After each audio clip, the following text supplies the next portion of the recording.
What's going on, everybody? Thanks a lot for tuning in. It is another episode of EarzUp In Depth, where Jeremy and myself take you through the hottest news stories. And I mean the steamiest. Like, you remember late night TV from the early 90s? That kind of steamy. Yeah. I don't know. My first story is a little steamy. Is it really? In a weird way. That's perfect. The older you get, you don't mind the weird steaminess. Right. I don't know, something like that. Jeremy, welcome back. It's been, I feel like, a couple of weeks, but I'm happy to be here behind the news desk with you, my friend. Yes, in the studio here, we've got the newsroom behind us buzzing. Yeah, absolutely, man. There's a lot going on. There's some good Disney news. We're going to be covering a little bit of the latest in the DeSantis lawsuit. That's always this feud fun. Keeps escalating. It does. Just when you think it can't go any worse, and something else happens. And I can't tell if I'm tired of it or not. Like, I feel like it's just, when people are about to fight, like in high school, and it's just a bunch of pushing and, whatever, and like nothing actually happens because the yard duty breaks it up or whatever. I feel like it's that, but there's no yard duty to break it up. Like, things keep coming, and you're like, okay, well, it can only escalate so much until it has to stop. Right. So I don't know what the outcome is, but we'll talk a little bit about that, and maybe some good news too. And Jeremy, you have some stories to talk about. I'm getting sick of it because I think it's drowning out what could otherwise be good Disney news. Like, if you Google Disney, like Disney World News, yes, everything is the story, and I'm like, everything. Where are the me? I like to report on the criminals, the absent-minded guests, the people who pee on each other. That's my beat, and so I can't find those stories because they're all being drowned out by the cacophony of this feud. Yes. I was talking to you today. I was sitting on my the office chair away from my office, and I'm like looking up Disney news and going, okay, I'm looking, and everything is DeSantis this and Disney that and like blah blah blah, and they said this and it's political, whatever, and it's all a rehash of the same stuff. But today, or I think maybe even yesterday, a couple new additions happened, so it's worthy to talk about. But for the most part, yeah, it's just every 2 hours there's a new article about the same stuff. The same thing, and then it's then intermixed with that you get like one inside the magic crap headline. You want to go there? Let's do that. The week that was in clickbait news. All right, Jeremy, let's talk about clickbait news for a second, man. What's up? Well, this is actually informative if you are going to Disney World today or tomorrow. But here is the headline from Inside the Magic. Fantasmic now closed at Walt Disney World. So that's the headline. I love those. Yes. Right. And then now they've gotten even more creative because Google will give you a snippet of the first paragraph of the article in the search results. So you don't just get the headline, you get a little bit of the story. Well, even the first sentence of the story says one of the most popular and spectacular nighttime shows has just closed at the Walt Disney World Resort in Orlando. Now, I didn't click on this because I happen to know that Fantasmic is down today and tomorrow for a 2-day refurb. Like, it's just a quick little tune-up. But they're not wrong. It's closed. Literally, it's not having 2 showings today and tomorrow. And they are making it seem like this closed because they know people are going to be like, oh my God, they just reopened Fantasmic and now it's closed. Like, what's going on? Right. That's really terrible. And I don't understand. Aren't you supposed to like sort of have a relationship with your audience? Yes. It seems like an abusive relationship. Well, it really does. And, I was going to say, I wonder if people are ever disappointed when they click on an article and find out what it's really about. And then they go, oh, that's it?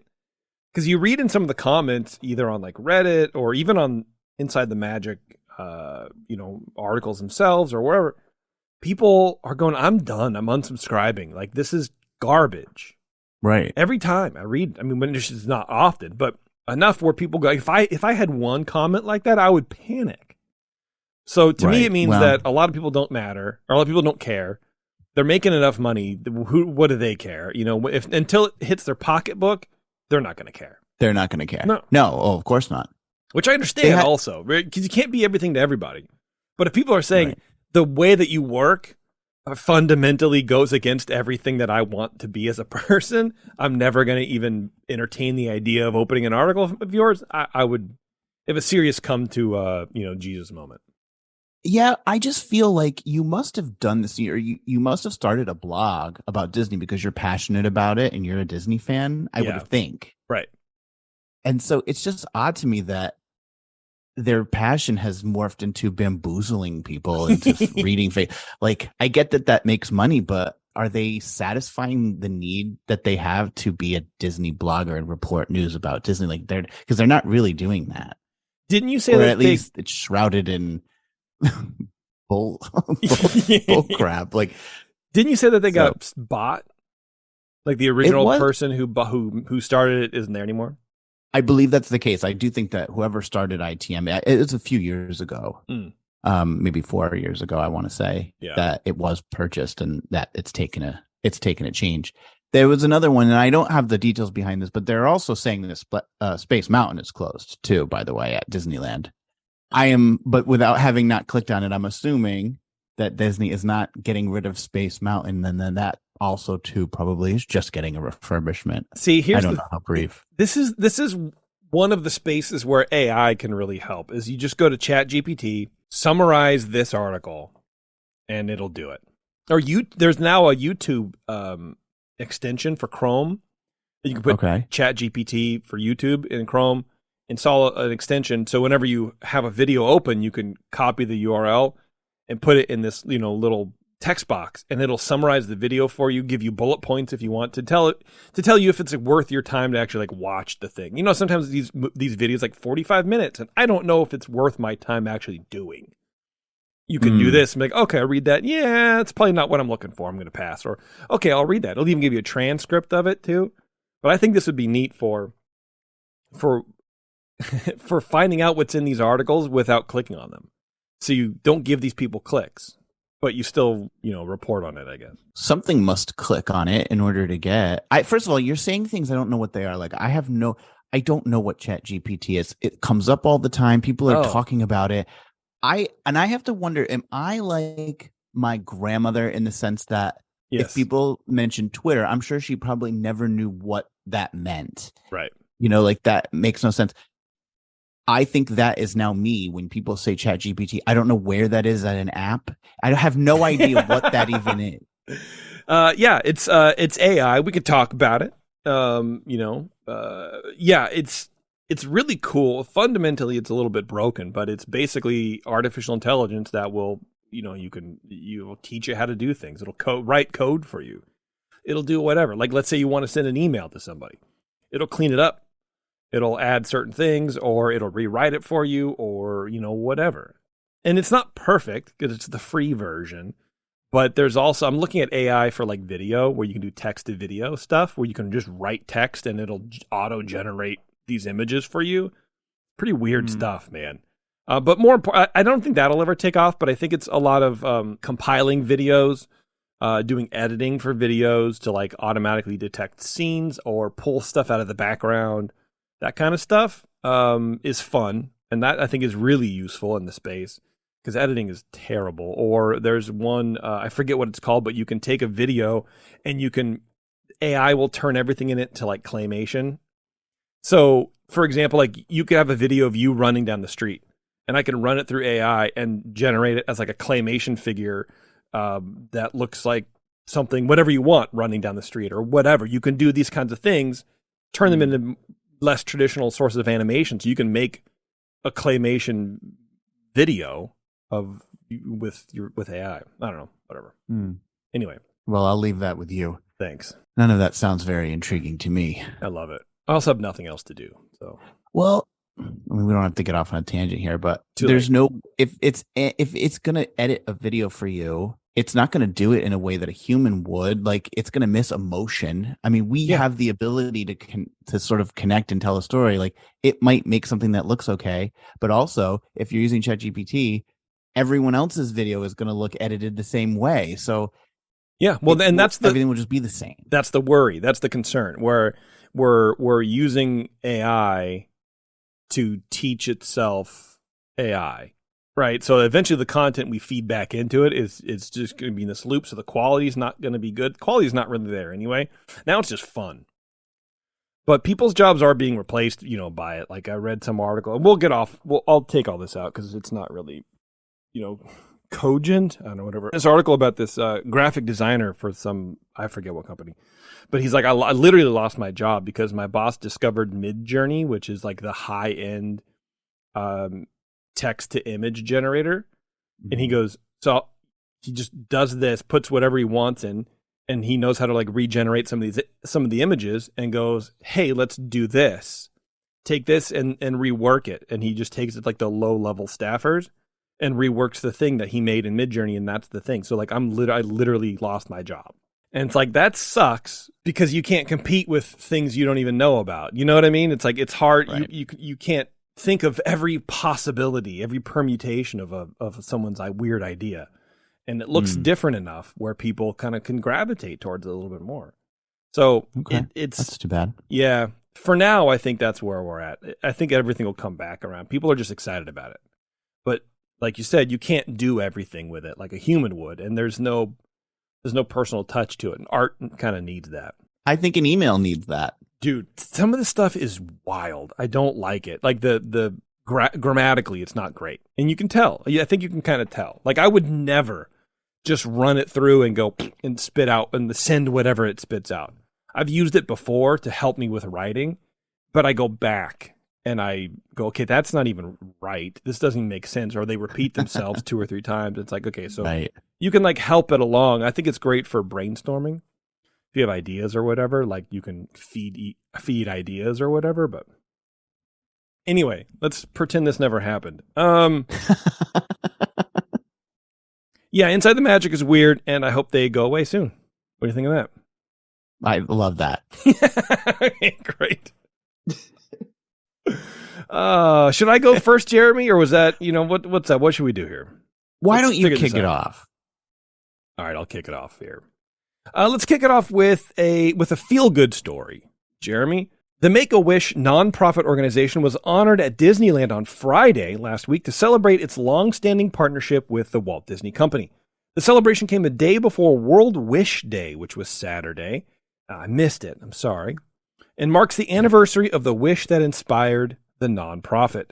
Disneyland dedicated 3 windows along Main Street, USA to the Make-A-Wish organization to commemorate the partnership between the two companies. 3 windows. That's a lot. One window That's a chunk. I mean, they're not a... It's not a whole lot. It's a finite supply. Right. Unless do you think they're ever going to build like a 3rd tier on Main Street just to accommodate more windows? Probably not. They might just have to start doing windows in like Frontierland. Yeah, I think there are, aren't there? Are there dedicated windows like elsewhere? That's going to have to be. Yeah. One window was dedicated specifically to the Make-A-Wish Foundation, while the others were dedicated to Chris Grecius and Frank Salazar. Grecius' mother, Linda Pauling, started the Make-A-Wish organization after Grecius died of leukemia, while Salazar is the first recipient of an official wish granted by the organization and the first person to use their wish to visit Disneyland. It's kind of nice, man. That's pretty, that's nice. That's nice. So their family members can go and, I don't know. I like that. The Make-A-Wish windows are above the Disney Wish Lounge on Main Street, USA. Walt Disney Imagineers worked with artists from Walt Disney Animation Studios to bring the lounge, inspired by Disney's upcoming animated film Wish, to life. Of course it's IP. I mean, of course. It couldn't just be it could just be like a cute thing. No, we have to crowbar IP into it. No one can escape. God.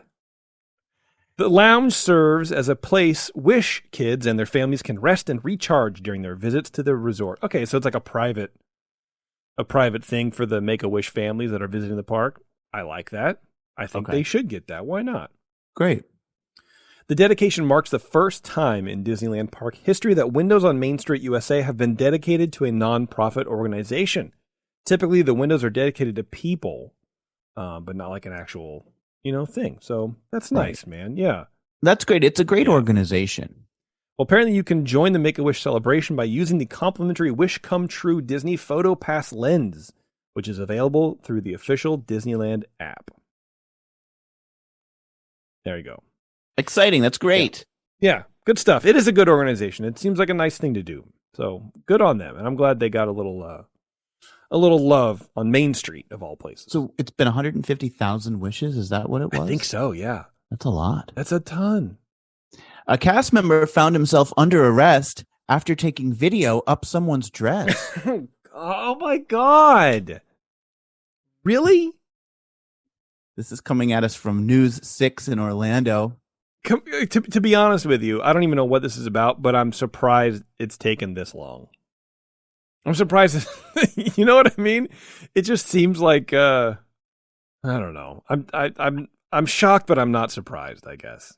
See, I feel like we've heard this story before, or maybe it was maybe it was a guest doing it to another guest. This is probably a cast member who was doing it. So after an employee, sorry, go ahead. After an employee of Disney's Hollywood Studios was questioned in March by Orange County deputies over accusations he took upskirt videos of women at the Star Wars themed retail store where he worked, he allegedly admitted to filming hundreds over the course of the last 6 years, according to his arrest affidavit. So, 6 years. 6 years of video. Of upskirts. Good Lord, man. So weird. And also, well, let's go on, then I have some questions. Okay, I'll try my best to answer them. Okay, please do. Jorge Diaz Vega, 26 years old, told deputies he had over 500 such videos on his phone, which he said he recorded as a guilty pleasure for his own sexual gratification. On March 31st, a woman at the store, which is called Doc Ondar's Den of Antiquities. That sounds like a salacious place, too. That sounds like the place where you could potentially get, video. Like, that's weird. But anyway, yeah. Anything that's a den, you want to stay away from. Absolutely, I think it's a general rule. Yeah. Unknowingly, the victim fell to being recorded like this. She was later approached by security officers who informed her someone had been caught taking a picture under her dress at the lightsaber shop. Imagine you're the security. That's what the lightsaber shop is called. Yeah. Imagine you're the security guard and you have to tell someone this. Yeah. Sorry, ma'am. One of our cast members was making magic for himself using your skirt, using your undergarments. Oh, God. During his interview with police, Diaz Vega said he would record the videos because similar content is hard to find online. Literally no. But okay, go ahead. Fair. Okay, so thanks for covering that off for us. At one point, he showed the deputies examples of the videos in his phone, which showed multiple females who all appeared to not know they were being video recorded. She's like, here, check this out. There's another one. Here's another one. Here's another one. I know, it almost seems like he was bragging, and he seems to think that he has good reason. Like, look, this is scarce. I have got to create a supply in the face of scarcity. Yeah, I mean, I'm taking inspiration from Walt Disney. Okay, he drew things. I video things. It's the same exact process. Yeah, it's the true life adventure. Yeah, where's my statue on Main Street? So, but here's the thing I don't understand is that if there, well, first of all, does he have a selfie stick? Like, how is he getting down there? Right. Is he in a manhole with like a lens? Like, how is this happening? I don't know. And I have to say, I don't know, how are these ladies not realize? I think if there was a camera between my legs, I'd probably notice. Yes. I mean, it's probably from behind. From behind. Oh. Yeah. Okay, so and then what? Does he have it on a selfie stick? Maybe. Like, how does he get down so low? I don't know. I have no idea. I wouldn't even begin to tell you. It's very, very peculiar. Yes, I sort of want the details because I don't understand it. Right. You know what I mean? It's very odd. Well, Diaz-Vega was arrested on probable cause and faces a charge of video voyeurism, which that title of that crime makes me think of there used to be, or I'm sure it still exists, there is a Lifetime movie called Video Voyeur. Oh gosh. Where a family moves into a house, Mm-hmm. but while it was vacant, the guy who lives across the street had rigged it with cameras, and he would watch the parents having sex, and then they found out, and then all chaos ensued. Just like any good Lifetime movie would. Yeah. But it was called Video Voyeur, so check it out. Anyway, he was arrested for charges of video voyeurism, and at last check, he has been released in early April on $2,500 bond. So he's back out there. I would imagine he's not back working at Doc Ondar's den of iniquities. Can you imagine if he's still employed by the Disney company? I would think it'd be a fireable offense. Yes. Right? It must be. It's got to go against some sort of code of conduct or something or other. I don't know. Well, don't people say something is a den of iniquity? Yeah. So this is called the den of antiquities. I just made that connection. That's why I don't like it. That it's really weird. Words. Yeah. Yeah. Well, so that's what's happening there. So watch your skirts and whatever your short shorts or whatever you happen to be wearing, especially if you're in that store and Jorge Diaz-Vega's around. That's okay. There's a few reasons why that's odd. But one of them I would think is nobody else knew. You have to think that over 6 years of doing this, one of his coworkers knew what was going on. Yeah, he can't have been the only one doing again. He seems to always be over there, and then he's looking at that phone. Right. I mean, unless this guy had was a loner and truly had no friends at work, other people knew. I would imagine there's a big internal investigation trying to figure out who knew what, why didn't they say anything, and who else can we fire? I mean, that is just such a breach of not only just privacy, but ethically, you trust the Disney company to protect you from weird stuff like this. That's weird. Yeah, for sure. It's almost weirder than peeing on someone, which we reported on last time or whatever. Yes, that's part of my whole beat. But it occurs to me as I'm reading this, is Doc Ondar's Den of Antiquities, would that even have been there 6 years ago? I mean, it's perfectly reasonable that he's been an employee for 6 years and just got moved over there. But so he must have had his camp set up in another location in a previous job, because I don't think Star Wars Land has been there for that long. No, 2019 is when it opened. So wow, there you go. He's been doing it. I wonder wherever he was, where else he was recording up ladies' skirts. Not a very nice guy. No, not at all. But you know what is nice? Summer, and it's right around the corner. And our friends at the 21st Amendment, which Sully, if you're hearing this, I apologize for the segue, but I had no place else to put this except after Jeremy's weird story. 21st Amendment is celebrating the return of the warmer days with a popular and everyone's favorite seasonal beer, Hell or High Watermelon Wheat. I will tell you, Jeremy, you did miss out on this one when you were out here, because I think you would love this beer. I've had Hell or High Watermelon. You have? Oh, fresh from the source? No, I had it out of whatever vessel it came in here. But it's good. At a local place right here in Jersey City. There you go. The brewers at the 21st Amendment brew an American wheat beer with real watermelon juice, creating a refreshing, fruity, and quenching beer, or what they affectionately call summer in a can. Hell or High Watermelon Wheat will make any weekend barbecue or beach time activity that much better. When visiting the California Bay Area, be sure and stop in at the 21st Amendment's San Francisco Brew Pub at 563 2nd Street, just 2 blocks from where baseball is played, which is AT&T Park. Watch the San Francisco Giants lose. And be sure to visit their brewery tap room just across the bay in San Leandro with an outdoor beer garden, or as I like to call it, Jeremy's office away from home. Because he's been there one time. I've been there twice. That's true. Yeah. Okay. Whatever. Anyway, let's take a break. It is my office.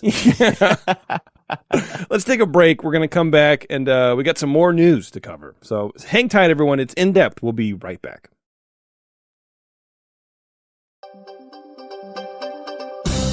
Back to the newsroom on In Depth. Thanks for hanging on, everybody. All right, should we dive into what's going on over in Florida with the Disney DeSantis lawsuit? Yes. Why not, right? Well, we reported on last week's main show that Disney is suing Florida and Florida's board that DeSantis, appointed people to, which apparently hasn't even been approved by the legislature in Florida. So they're sort of temporarily holding these positions. But they were named in a lawsuit by Disney. Well, apparently DeSantis and the board have countersued as of today. A district board appointed by Florida Governor Ron DeSantis to oversee development around Walt Disney Company's Florida theme parks sued the company on Monday to void, quote, backroom deals that were favorable to the entertainment giant.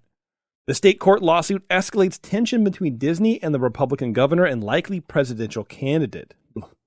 It comes in response to a case Disney filed last week in federal district court against DeSantis and members of the Central Florida Tourism Oversight District Board.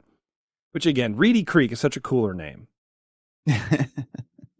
Disney accuses DeSantis and his supporters of illegally using state government to punish the company for exercising its free speech rights last year when Disney criticized a state measure banning classroom discussion of sexuality and gender identity with younger children.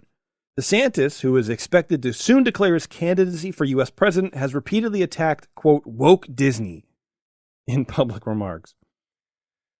Quote, since Disney sued us, we have no choice now but to respond, said board chair Martin Garcia. The lawsuit in state court in Orange County, Florida, seeks to invalidate an agreement prior board members made with Disney, arguing it amounted to a one-sided deal that was rubber stamped.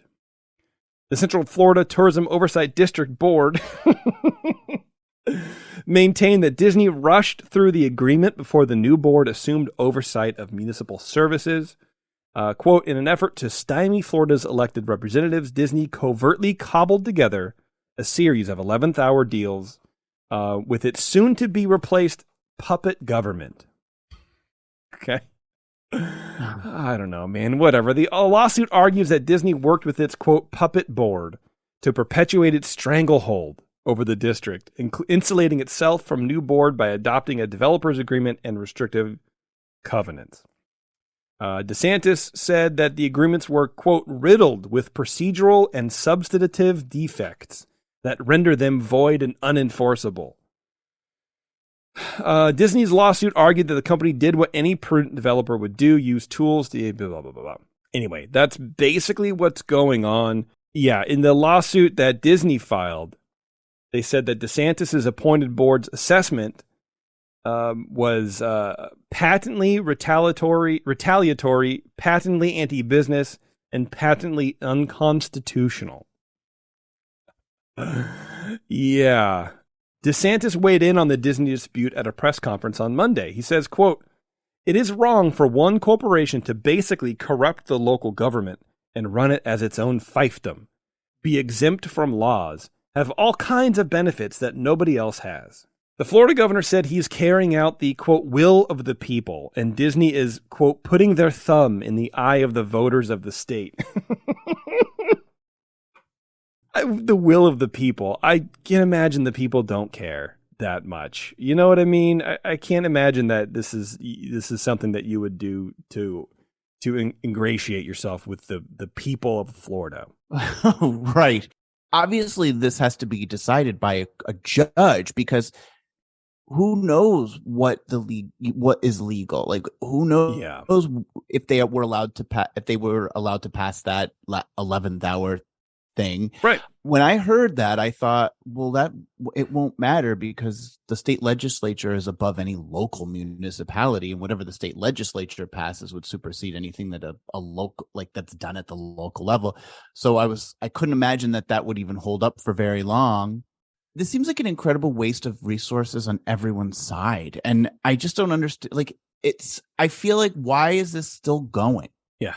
Same. I think that way too. And I've read other pieces that, other Republicans in the state are vocalizing that exact thing. Like, this is pointless. It's clearly political. So just stop, and people are saying that what's going to happen if he just does decide to run for president? Is he going to just drop this? Because the last thing you want is to be attacking business Florida is usually pro-business, and I feel like Republicans are usually pro-business. And a lot of people in the Republican Party in Florida are like, you're attacking the exact people that we try to, not protect, but encourage. So this is not how you do things. And so I don't think he's going to run for president. With all this going on, I think if this was going better, maybe, but he's not doing a great job. I think he is. All indications are that he is going to throw his hat in the ring.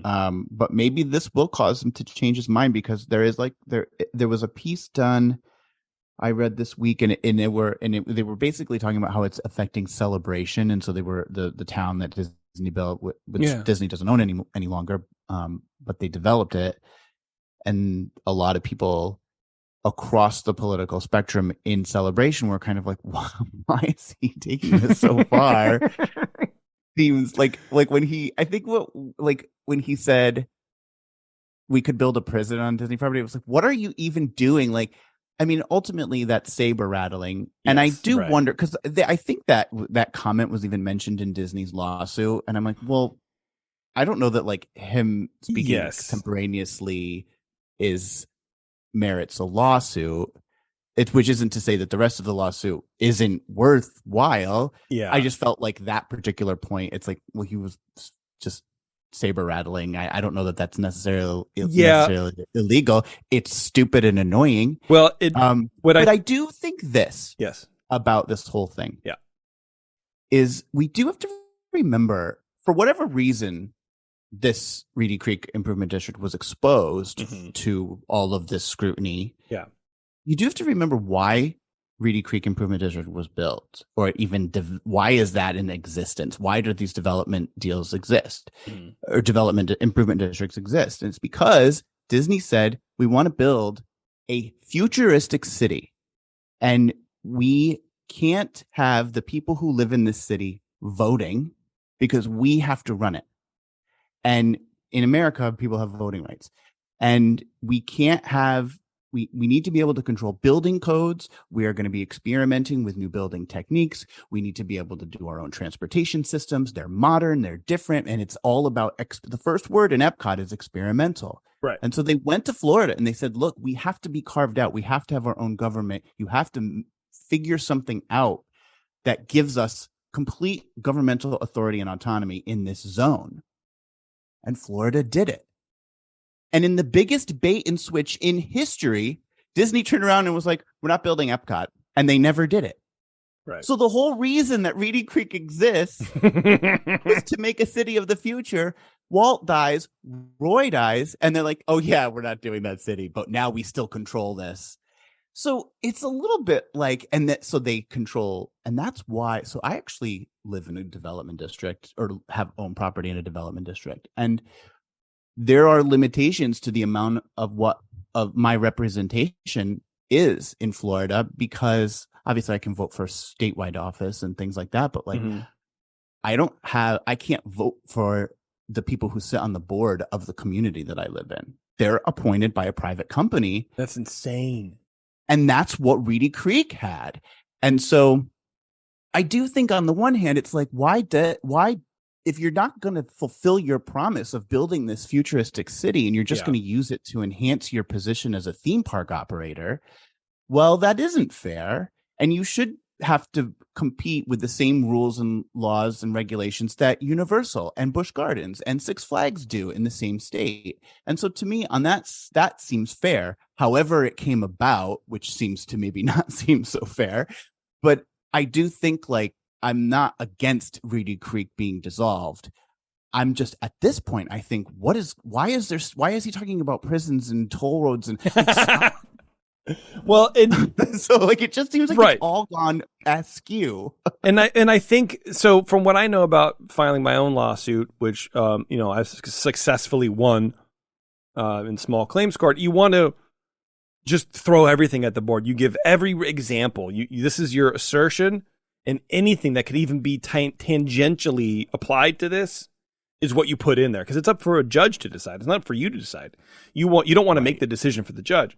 So I think when they put in those comments about DeSantis, they go, oh, well, some people have suggested a prison, and everyone laughs or whatever. And it's like, maybe we'll do that. Maybe we'll do this. That I think 100% speaks to Disney's assertion that this is politically motivated, that they're targeting Disney specifically, and they are trying to retaliate against Disney.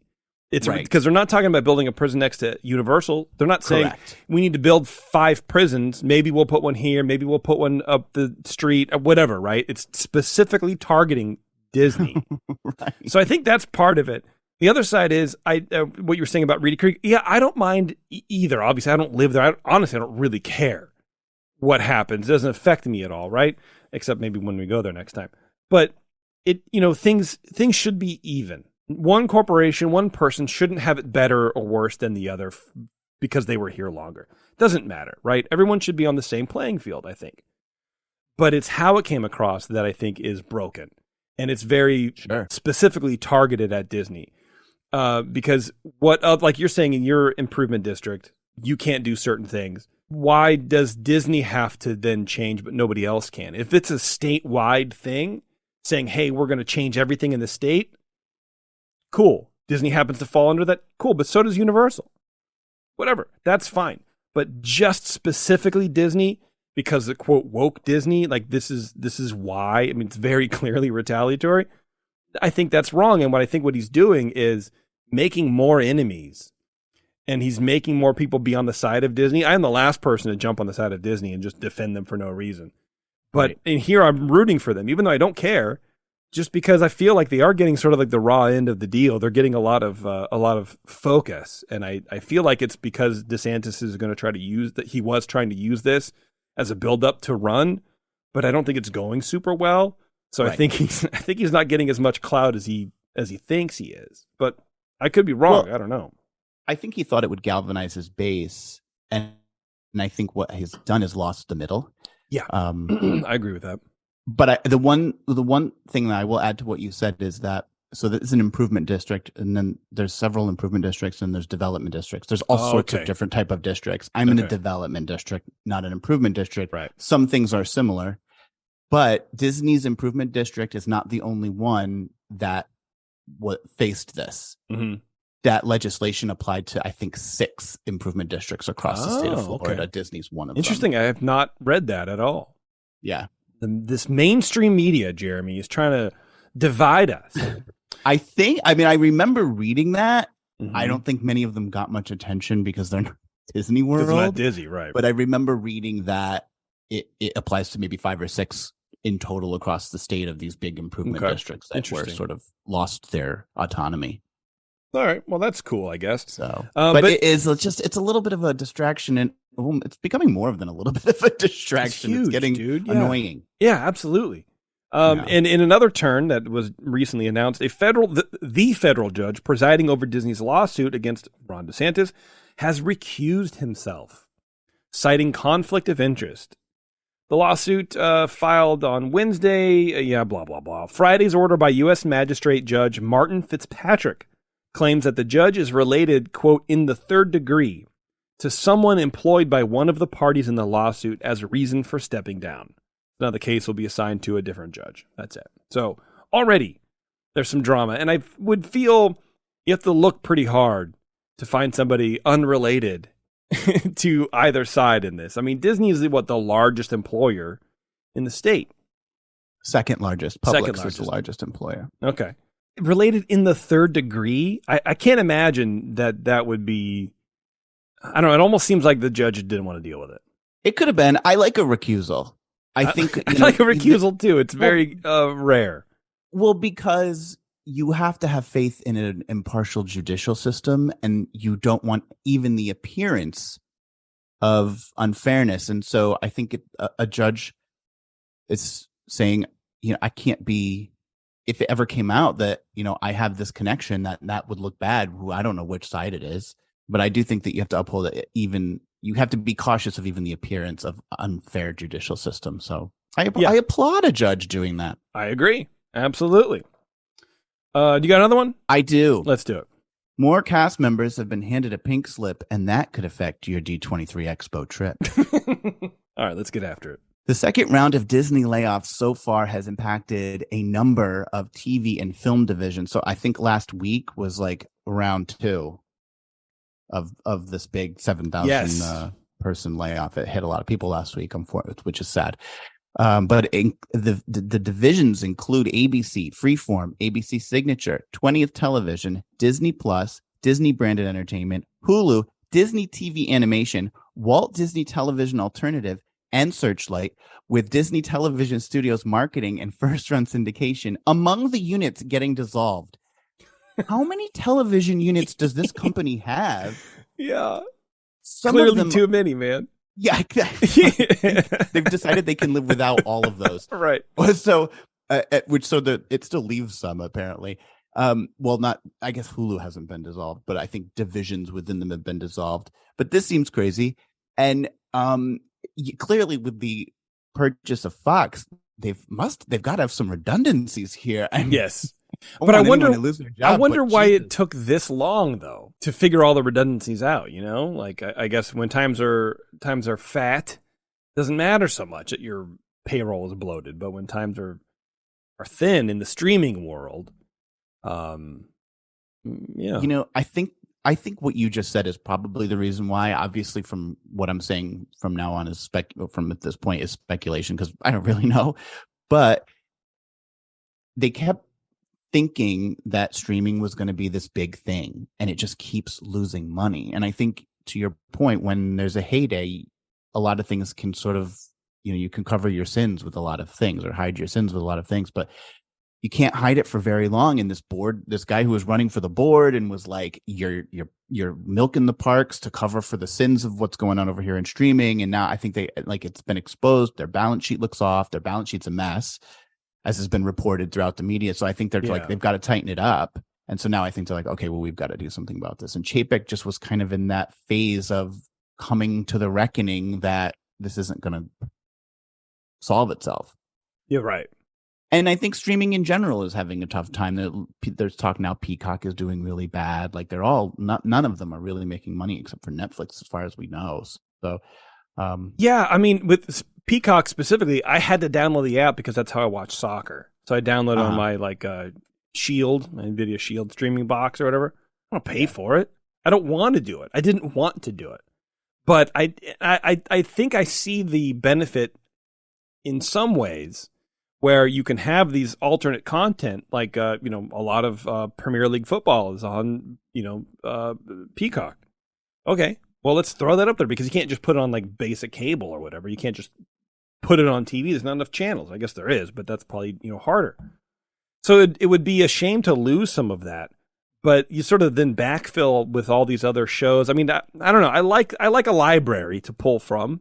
You can go through and see, but I've looked through some of the TV shows, and I'm just not interested in like the mainstream comedy shows like King of Queens or Big Bang Theory or whatever. It's just not my content. So I'm just never going to ever be interested in watching anything on Peacock other than soccer. That's kind of it.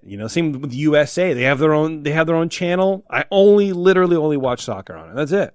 So, I can imagine you get these very specific reasons for getting these apps and watching them, but it's never what everybody thinks.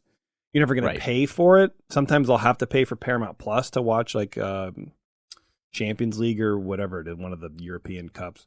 That's it. And then you cancel it and you wait 6 months and do it again. Yeah. So, I wish there was a way for you to just get whatever you want, pay one thing, and that's it. Kind of like cable used to be, but without commercials.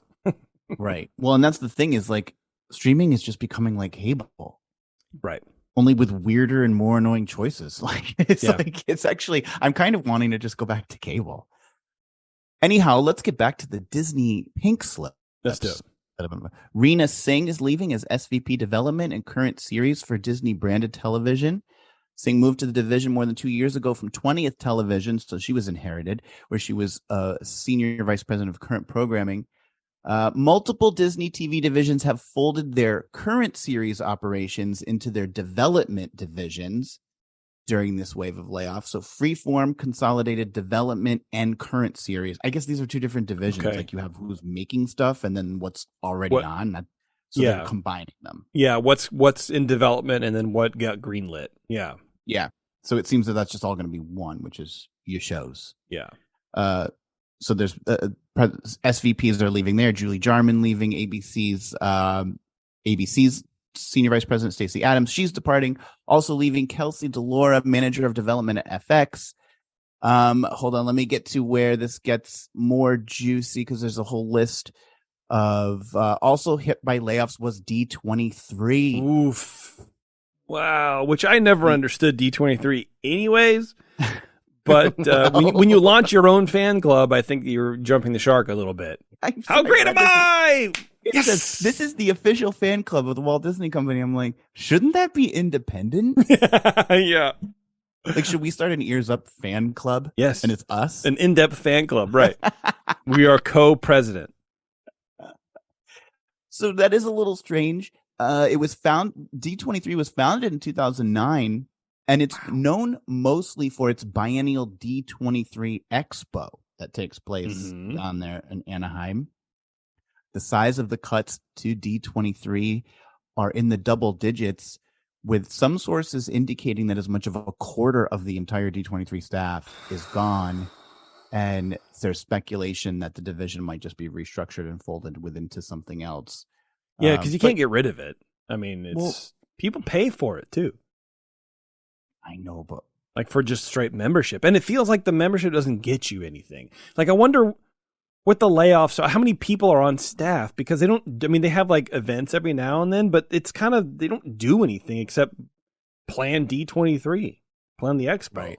But for a fact, that can be done with a bootstrap, organization of 10 people. I mean, you know what I mean? It's like it factually can happen. I've lived in an industry for a long time. Like you can do it. Maybe 15. Maybe seasonal work. I don't know. They said it's in the double digits, so it could be anywhere from and that it's a quarter, so it could be anywhere from 40 to 100. Mm-hmm. I guess. Oh, I see. 40 or even more than that. Sure. I mean, at the lowest, it's got a staff of 40, I suppose, but probably higher than that. The next D23 event is one of their Destination D events, which will be held this September 8th to 10th at Disney's Contemporary Resort at Walt Disney World. I've been to these. I've been to Destination D. I've been to D23. I have to tell you, if they got rid of this whole D23 thing, it's not a loss. I do think that there are people who enjoy it, but the lines are longer at D23 than they are in the actual theme park. And you're not even in the theme park. You're just at a place talking about the theme park, which just seems weird to me. Yeah, that's inherent in conventions. It's just the lines are mega long. Yeah. To get for the speakers or whatever. And it's like, you could just have all this online. Just stream it all. We don't need, sell 1,000 tickets at $1,000 each. And then everybody else just watches online for $5. I don't know. I don't know what I'm even talking about. Well, they do stream it now, which is another reason why I was like, why would you fly there? This year's version of Destination D23 will celebrate 100 years of the Walt Disney Company. The company is also expected to make special announcements and present sneak previews, of course. Which we all know how great those are because they live streamed it last time, and it was so boring. Remember, they were like, guess what's back? Remember, Josh D'Amaro listed all the things that are back, and he was like, churros. Well, yeah, there's food at the theme parks. We know. He knew he was losing the crowd, so he went to a fan favorite. But notice he didn't pick Dole Whip. The man knows what he's talking about. He probably did say Dole Whip. He listed things that he was like, parking lots are back. Like it was so mundane and banal. These things. Swollen ankles are back. Dehydration. Cameras is back. up your skirt. Yeah. God. Disney is thought to have laid off 4,000 employees by the end of last week. God, man, I feel so bad for these people. It's unfortunate, but I have to say, if your job is like podcaster for Disney, for that organization, like you probably should spend all of your time with a backup plan because. If any person is expendable, it's the person who hosts a podcast for a company. Like where there's no ROI on that. Like, no, sorry. it's 100% fuzzy math. And I understand that. I admit that totally. And I'm also part of my time is just trying to bully everybody I know to start a podcast for their business. Because at some point it pays off. But well, don't tell them to listen to this episode. No, not at all. But with the Disney podcast, it's so bad, and I do feel like what Disney does poorly is connect with their fans. They don't resonate very well with what the fans actually want, what real people actually want. I feel like people get excited about seeing the Electric Light Parade or whatever, but the way that Disney capitalizes on that nostalgia and that excitement is so ham-fisted that it's pointed and weird. There's no emotion, there's no originality behind the things that they're doing. They're just showing you things that they think you like instead of engaging with. I don't really know where I'm going with that, but especially with that podcast. Oh my God, scripted podcast, awful. You can't have people that are that excited in real life. They don't exist. People do not exist like that. Outside of a padded room, there's just no way. And I think that that lack of genuineness shows. And I think you can listen a couple times, but then eventually it's grating. It's obnoxious and annoying to listen to, and so people don't listen to it.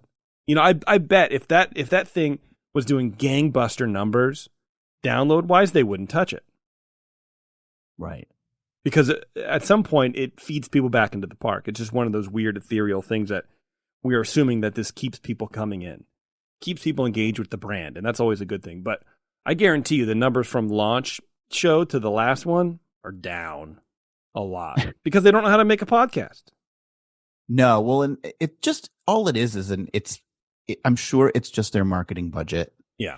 And you can tell that it's just Disney marketing in another form. Yeah. And, you know, if you like when they had that video interview that time and they were talking about the Moana journey, the journey of water inspired by Moana, mm-hmm. and they said the full name of it every time. Yeah. How people talk to each other. And the problem is, like, in a podcast format, people don't speak like a marketing booklet. No. So you're forcing this very official way of talking about your brand into what ultimately people don't listen to podcasts to hear that kind of speak. They listen to podcasts for more conversation and insight. Right. And so it's just this robotic, weird, saccharine thing. It almost reminds me of like how they do the Disney Parks Christmas parade. Mm-hmm. And like, you don't really even see a parade when you watch that show. Well, I think it's like concerts and marketing, and then like 5 seconds of the parade going by, and it's not even the real music from the parade. It's like dubbed over with whatever they're allowed to broadcast. Yeah. Like, this isn't what their parade is, and it's just that. I think you're absolutely right. I never thought about it like that. It's that same production level. It's the same like when you watch the Rose Bowl parade. You know, in Pasadena, it's the same thing where it's just a pre-produced.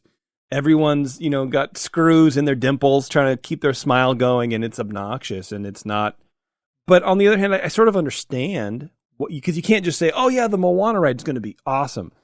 As a corporation, I think you are afraid that people are going to start calling it the Moana ride.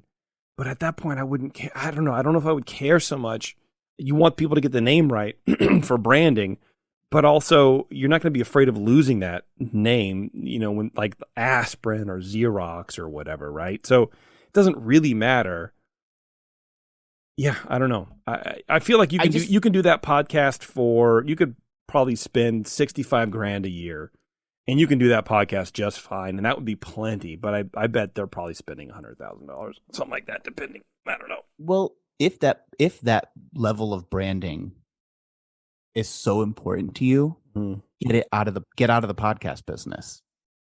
There must be other ways to communicate that proper way of branding. Yeah. But if you want to be in the podcast business, you've got to play the podcast game. Yeah. And you have to do it the way a podcast would be done. But they're not. They're crowbarring their weird marketing into this fake conversation that people no one wants to listen to that. I mean, what I think you should do for Disney, if you're going to have a Disney podcast, is do not have because remember, it was a travel podcast, right? So it was about traveling to the parks. I don't think people want that either. So I think even just the point of that show was terrible. What you do is you have interviews with Imagineers, people at the parks. That's what you do. You want, because what ultimately everybody wants and what drove me to start this show is behind the scenes content. That's what you want. And when they did that video, when they're in the ballroom of the Haunted Mansion, like that was the coolest thing they've ever done. Mm-hmm. But they didn't really explain anything. And so it was just sort of pointless and banal. So don't do a travel pod. Do a pod about the parks, about the history of the parks. 15-minute episodes. I mean, something. Right. Give me some meat on this. Right. That's what people want. If you're a fan club, you should be giving people behind the scenes. You've already hooked us. You don't have to convince me to come to your park. I'm already there. I'm paying you money to be in this ridiculous fan club. Give me something for it that's interesting besides come see the Journey of Water inspired by Moana. I agree, man. I got one more for you. Hit me. All right. Beginning next month, visitors, which I think is at this time, next month. So what, June, I guess. Visitors to some Disney parks will be able to meet Ariel from the upcoming live action movie, The Little Mermaid. Now, where would you think, so this coincides with the May 26th release of the movie. Mm-hmm. Where do you think that The Little Mermaid would be in Disneyland for you to meet? Oh, in Disneyland? Yeah. Oh, at California Adventure by the Little Mermaid attraction. You would think so, but where will she be? Ariel will be greeting guests along the promenade near It's a Small World in Disneyland this summer. That's fine. Is it fine? Do you know? Does what that not? Is over there? Nothing. Well, I mean, Toontown.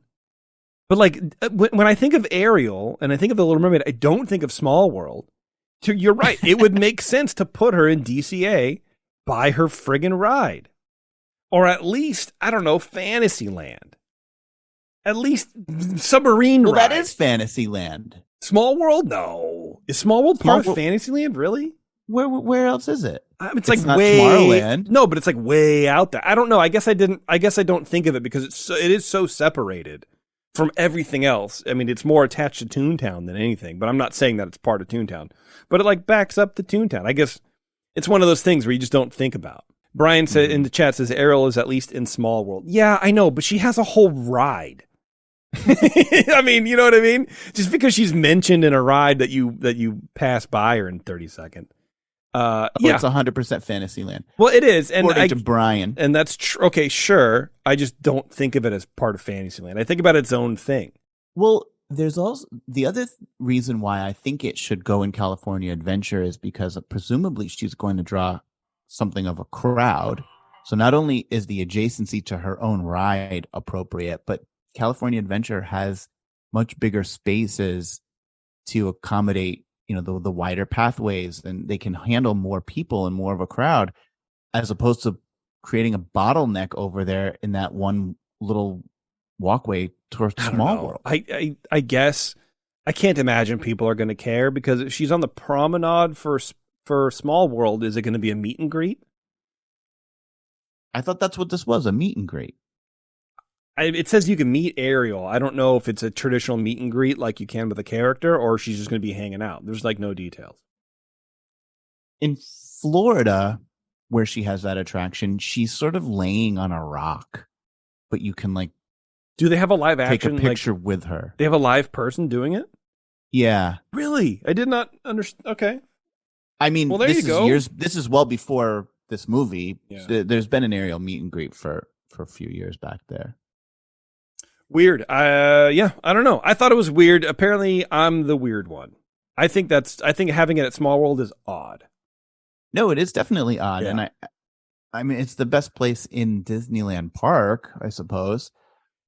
Sure. Yeah, I don't know. I guess I would just probably throw her in the Nemo ride, honestly, where they had the mermaids in the first place. I don't know, man. Why not mash things Swim together? Around in there. Who cares? Yeah, seriously. She could be out. That's what she should do, is just be out on one of those rocks laying there. Yeah. Get sunstroke like all the other old mermaids did. Well, why not? Does they go into any detail about whether this is Ariel when she's got the tail, or is this Ariel with legs? I would guess that it's going to be tail Ariel. I'm guessing because in my mind that's the most popular version of Ariel. It's what we envision, right? Whenever you think of the Little Mermaid, or when you think of Ariel, I rarely think anybody ever thinks of the time when she's learning how to walk on the beach. You know what I mean? Right. Well, she used to, when she was in Soundsational Parade, she was up there flapping that tail around on like a diving board kind of thing. There you go. Yeah, that's what they put her in. Yeah. I don't know. I think the movie is looking okay. I'm kind of interested in seeing it. It's one of my more favorite animated features. And I remember when the first image was released, we were a little critical of saying, "Oh, it looks really dark and like doesn't." Yeah. But some of the visuals I'm seeing in the previews now actually don't look that they look vibrant and colorful, so that's exciting. That's interesting because I just saw like part of that news article was like playing the trailer for it, and I thought, oh, they didn't lighten this up at all. Like it kind of looks weird. And when there's a point where Ariel's like maybe doing these little barrel rolls or flipping around in the water, and it's like it just looks superimposed. Like it just doesn't look amazing. But maybe that'll change if I watch it uncompressed from a news website. Right. I would say my only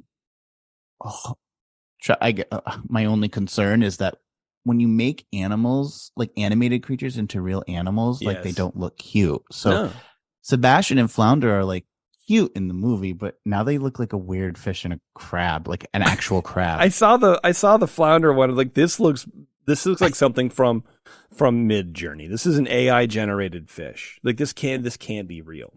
It can't be. I refuse to wish it into existence. It did look weird when they showed like all the characters, and Flounder looked like it was like a fish that had been drugged, and it was just sort of like like hanging there suspended in water, like it wasn't smiling or anything. Well, a fish can't smile. Strange. So what are you going to, that's also the thing. The range of expression that you're going to be able to have on real quote unquote animals is very limited. Right. So I don't look, man, hopefully it does well, I guess, because I don't know why. I guess I don't really care. I don't know. Honestly, I hope it tanks. I hope it tanks so Disney stops doing these stupid things.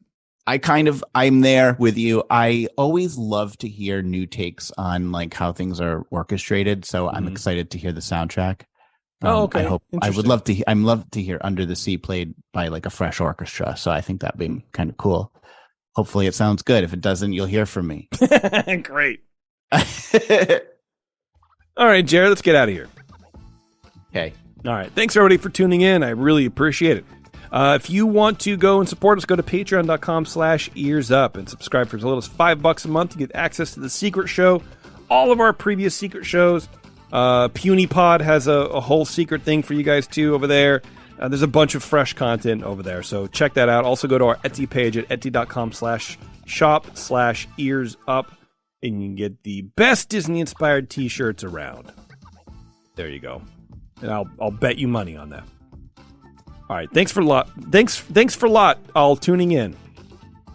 I'm a professional. This is what I do for a living. All right, thanks, guys. Yeah.